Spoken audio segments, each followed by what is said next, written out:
Assalamualaikum warahmatullahi wabarakatuh.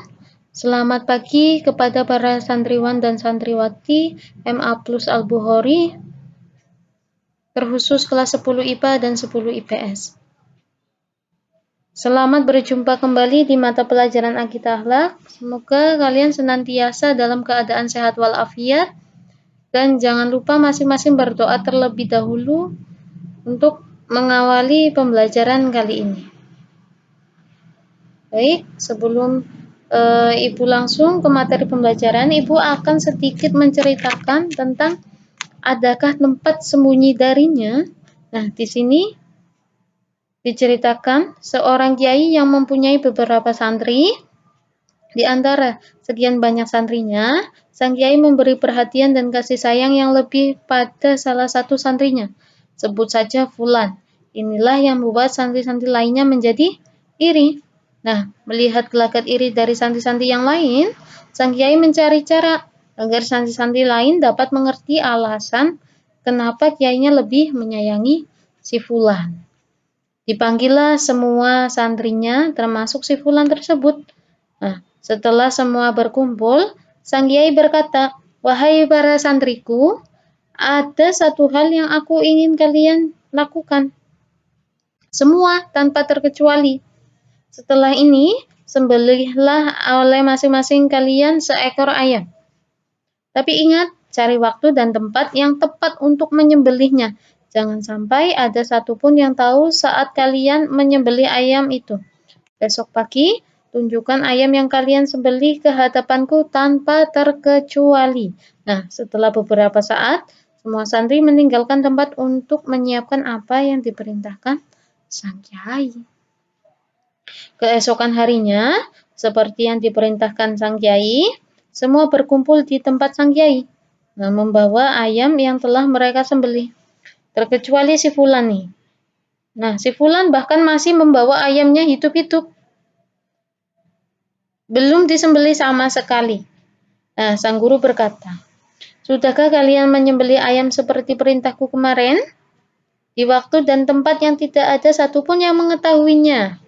Nah, serempak para santri menjawab, "Sudah, Pak Yai," katanya begitu. Nah, kecuali si Fulan ini nih, yang hanya terdiam dengan membawa ayam yang masih hidup.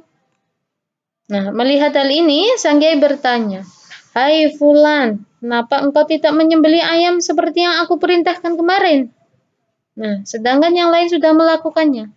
Lantas, dengan sangat tawaduknya, Fulan menjawab begini, "Wahai guruku, kapan dan di manakah aku bisa menyembelih ayam ini?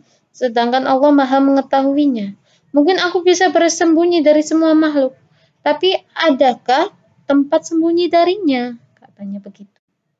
Nah, mendengar jawaban si Fulan, sang kiai nampak tersenyum gembira. Nah, berbanding dengan raut wajah santri-santri yang lain yang kelihatan kaget mendengar jawaban si Fulan.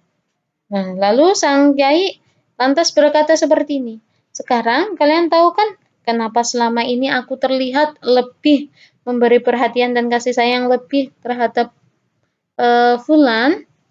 Nah, ya, di antara kita semua, dia adalah orang yang paling bertakwa kepada Allah." Begitu ceritanya. Nah, Bu sini akan menjelaskan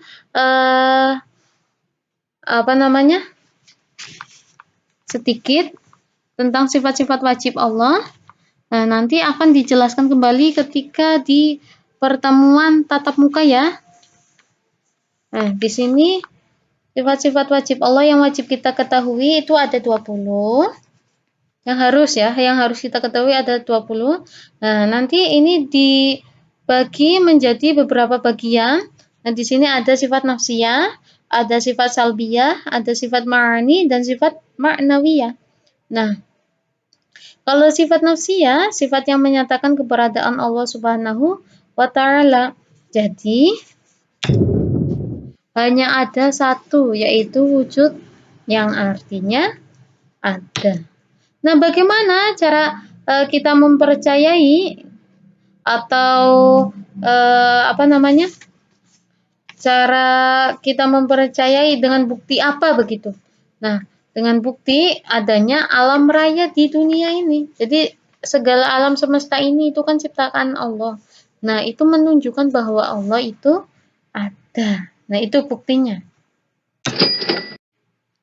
Nah, selanjutnya di sini ada sifat salbiyah. Sifat salbiyah yaitu sifat yang menafikan atau menolak apa yang tidak ada bagi Allah.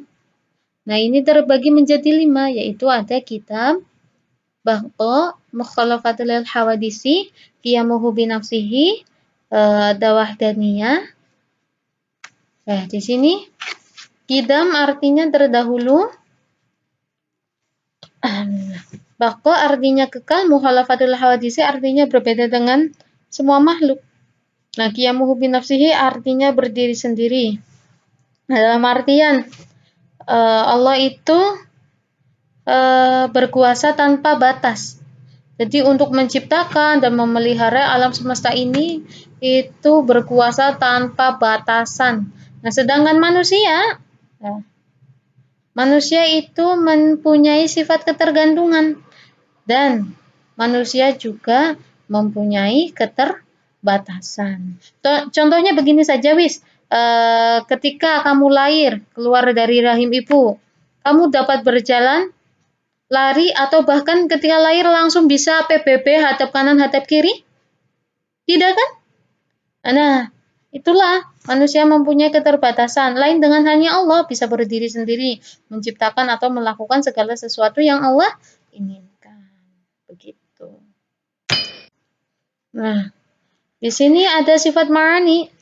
Sifat ma'ani yaitu sifat apa?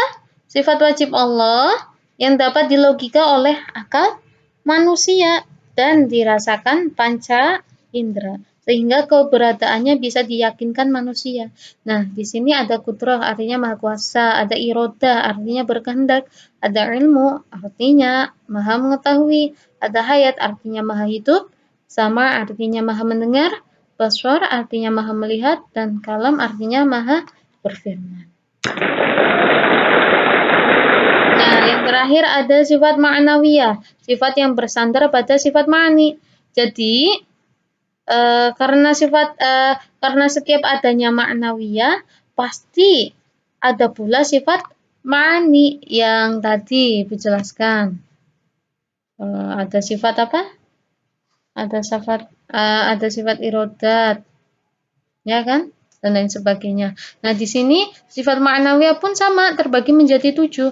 Ada qadiron, muridan, aliman, hayyan, sami'an, baswiran, mutakaliman. Nah,